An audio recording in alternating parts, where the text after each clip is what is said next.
அதுதான் தம்பி, இன்னைக்கு விஜய் வந்து தேர்தல் முடிகிற வரையும் எல்லாத்தையுமே மேம்போக்காக தான் சொல்லுவார். அவருக்கு அழுத்தம் திருத்தமாக அதில் என்ன விஷயம்னே அவருக்கு தெரியாது.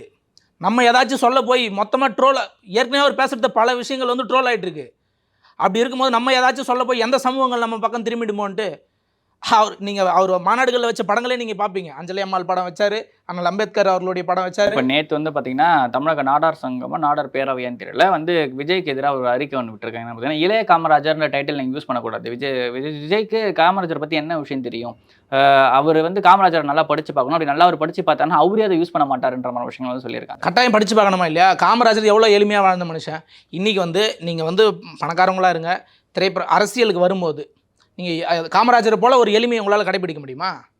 காமராஜர் வந்து வெற்றி பெற்று முதல்வராக ஆகிட்ட பிறகுமே அவர் கடைசி வரை அந்த ஒரே ஒரு மகிழ்ந்து தானே பயன்படுத்தினார். கடைசி வரை அரசு காசில் எதையுமே அவர் பயன்படுத்தலையே. அவரோட வீடு ரைடு போனப்பையும் ஒரு 64 ரூபாய் தானே பணம் எடுத்தாங்க அவர் வீட்டில் இருந்து. கடைசியாக சாப்பிட 120 ரூபாய் போல அவ்வளோதானே பணமே இருந்தது. அப்போ இந்த மாதிரி எளிமையாக வாழ்ந்து அரசுடைய பணங்கள் முழுமையாக மக்களுக்கு போய் சேர்ற மாதிரி எத்தனை அணைகள் கட்டியிருக்கிறாரு, எத்தனை 12,000 பள்ளிக்கூடங்களை திறந்து இன்றைக்கி மிகப்பெரிய உள்ள கல்வியில் ஒரு மிகப்பெரிய புரட்சி செஞ்சுருக்கிறாரு.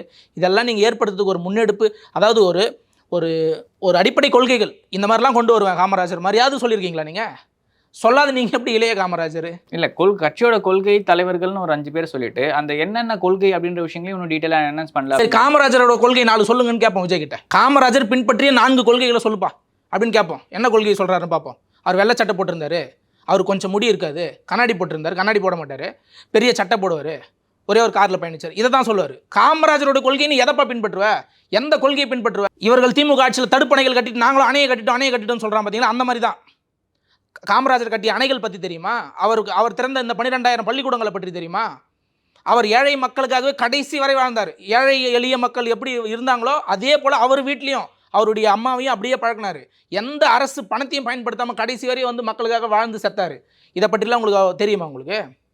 அப்போ எப்படி நீங்கள் காமராஜர் பற்றி தெரியாமல் காமராஜர் கொள்கை தலைவராக ஏற்றுப்பீங்க? காமராஜரை முதல்ல படிங்க, அப்புறம் கொள்கை தலைவராக அவர் போடுவீங்க.